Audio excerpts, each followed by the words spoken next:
Now to your health and that of your kids. This morning, we have a story of a young boy from Needville who was burned as a baby during a family campfire. You see, the campfire was not totally out when he toppled into it and burned his hands. Our health reporter, Haley Hernandez, is here with the reason this story is so important, obviously, for parents this time of year. Yeah, because, I mean, this was really traumatic for their family, but it's actually a common summertime occurrence, according to Shriners Children's Hospital in Galveston.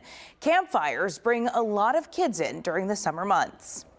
12-year-old Gray from Needville has been exploring the outdoors his whole life and loves to go camping, despite one traumatic injury near a campfire. I was I tripped and fell into a campfire. I have second and third degree burns on both of my hands. We had just finished making s'mores and the coals were sitting there resting, and Gray and his cousins, they were, being typical 2-year-olds playing, running around, and then split second, Gray tripped and he fell on the hot coals.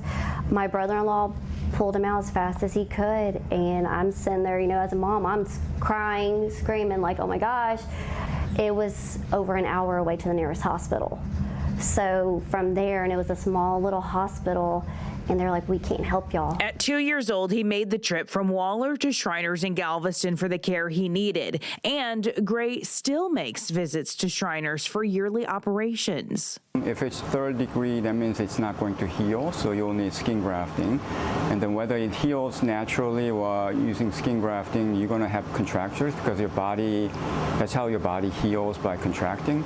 So when you have contractures, then it limits the hand functions. Shriners Children's Texas says there's a lot of burns that happen specifically during the summer months. Campfires, like what happened to Gray, cooking while parents are working and kids are home alone, severe sunburns, and what's buried in the sand. People do grillings, and then they put the charcoals and embers on the sand and kind of cover it up, but it may not have been completely cooled, and kids run around and they step on it or they fall in, and we've seen kids getting burned from that too. So whether you're on the beach or out in the wilderness, barbecue coals and campfires pose a threat to children. And every time we go camping now, we are very aware of what kind of fire pit, like we take the extra precautions.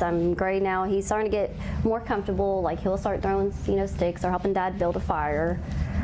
But I mean, it's taken us 10 years, just July will be 10 years. He was kind of skittish around fires? Oh, yes. Even being as young as he was, yes. He remembered kind of what had happened?